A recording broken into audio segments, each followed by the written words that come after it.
Google Shopping works in the same way than Google Search does. It triggers ads based on the search queries. But the biggest difference between search and shopping is that with search, you have to provide all of the keywords that you want to show up for. With shopping, Google uses the information in your product feed to match you with search queries. So while you can't really pick the keywords you want to appear for, you can select the keywords you don't want to appear for. And these are your negative keywords. So in this lesson, we're going to look at how you can effectively use negative keywords to improve your results. So here's where we are with the pyramid. We just covered the account structure, and now we're looking at the keywords. So we're gonna try and make sure that we're showing up for the right search queries. And you can find those search queries in your search terms report. So you open up a specific campaign, then you go to the keywords tab, and there you select search terms. And this will actually give you a list of all of the keywords that your ads have been shown for. I usually sort them on impressions to get a sense of the most popular queries that you're appearing for. And in this list, you're kind of looking for three big groups of keywords. You're looking for irrelevant search queries, you're looking for competitor search queries, and you're looking for very generic search queries. And the reason that you're looking for them is because they have a low likelihood of converting.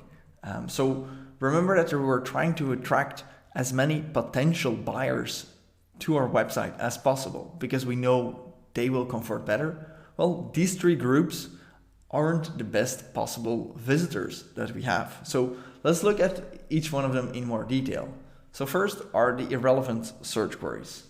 And the irrelevant search queries are searches for products that you don't sell. So for example, brands or products that you don't sell. Recently, these brands that you don't sell have started popping up for very similar products. So for one of my clients, I was selling a specific brand, and actually a competitor brand started showing up. So this is something new that wasn't happening before. So you want to monitor this list, this search terms report, to find these products that you don't sell. It could also be slight variations of those products, different models, different colors, or targeted at a different age group or gender or something. So you want to make sure if you don't sell it, it's just a wasted click. So you want to make sure that you don't show up for these. So what do you do with these? Well, you add them as a negative keyword because it's useless spending money on these. So the second big group are competitor search queries. And this can be if you're selling third-party brands, for example, and they're also available on Amazon or Walmart or something. And you see people searching for the generic category and then actually with Walmart.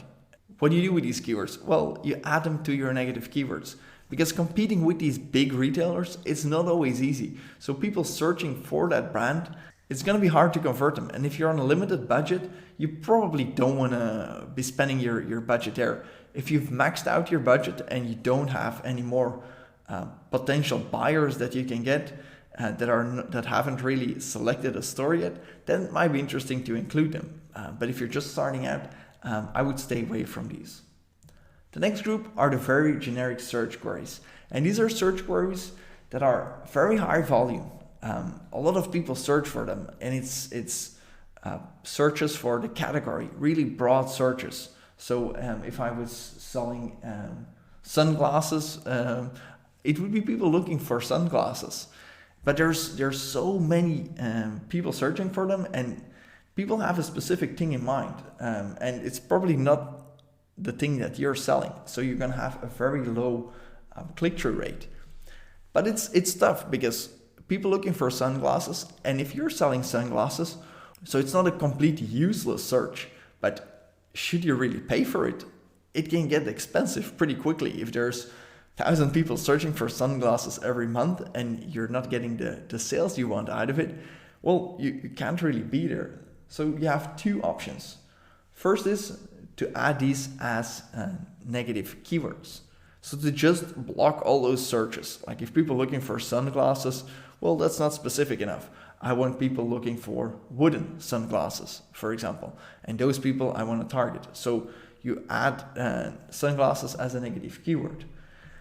Second option is to do search query level bidding. So here's where this technique really gets its power from.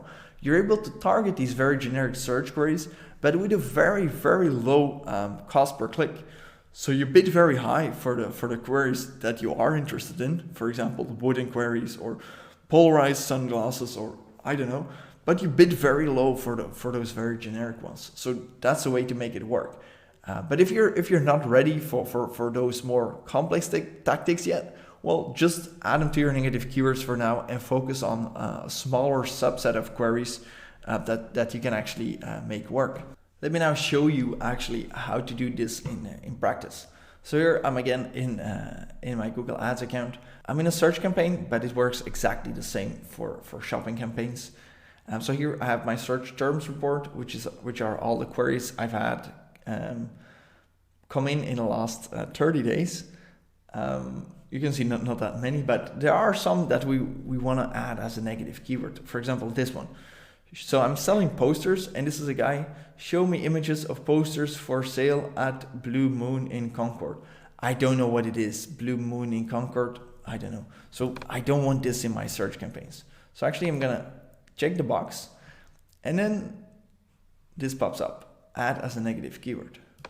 So if I click that, by default, it's gonna add it to the ad group of moon posters, and it's adding it as an exact match keyword. And you can see that it's an exact match keyword because there are brackets around, like square brackets around the keyword. So what this will do is, if somebody searches for this exact thing again, this exact query, it will exclude it. But chances are that people aren't gonna look for that exact thing again. So what actually I wanna exclude is show me images of. I think that's something that people will use again. So what I'm gonna do is I'm gonna remove those square brackets. I'm gonna remove the extra text, and I'm gonna actually put these quotations around. And this means phrase match. So it will exclude all the searches where people are using this phrase. So that's going to be a lot broader than actually that whole query.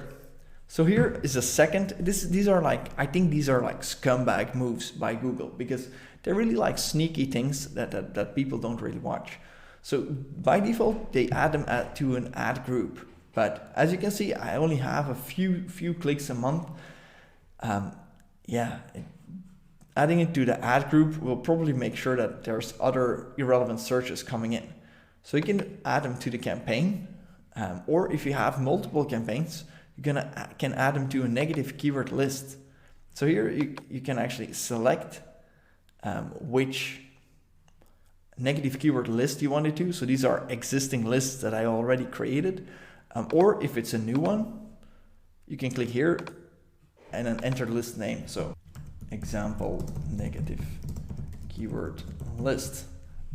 If I hit save, it will add that negative keyword to that negative keyword list and apply the list to this campaign. So these lists are really make it a lot easier to use. Let me add another one. So for example, here I'm going to do this.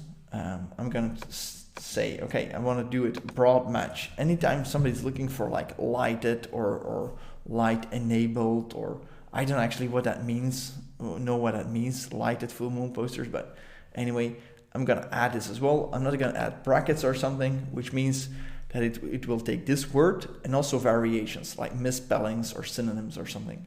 And I'm going to add this to example negative keyword list. Okay, save.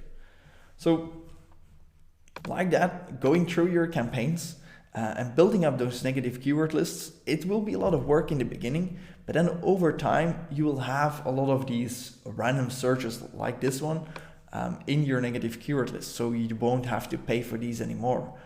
So over time, you will see the amount of searches or weird searches coming through reducing. If you want to see those negative keywords, or there's negative keyword lists. So negative keywords, you can see here, if you go to keywords, so you have two tabs. you have search terms, and you have negative terms, negative keywords. So here we don't actually have negative keywords. So if we click here, we can add individual words to that campaign or the ad group or something, or use a negative keyword list. And here we actually have the option to select one of those lists. So let's say we add relevant, out of stock, we add those 3. Okay, so you will see these pop up. If you want to see what's in the actual negative keyword list, you can either click on one of them or go to the tools menu, and you will see here negative keyword lists. So what you can do there is edit them, add more words to them, apply them to different campaigns. And something that I think is valuable is from time to time going through these lists again, because sometimes things go wrong and a keyword gets added to that negative keyword list where it shouldn't have. It hasn't been the first time that I've come across an account of a client and where the performance has really decreased a lot, and it was due to a negative keyword being as part of the campaigns. So it actually was excluding very valuable searches for these for this specific client, and was causing that decline. So important to keep an eye to make sure that these things are still relevant. What I like to do is I like to keep lists of, for example, competitors, and there you add all of the competitor names. Then you have one for brands out of catalog, brands that you don't sell. And then you can do another one out of stock or completely irrelevant searches.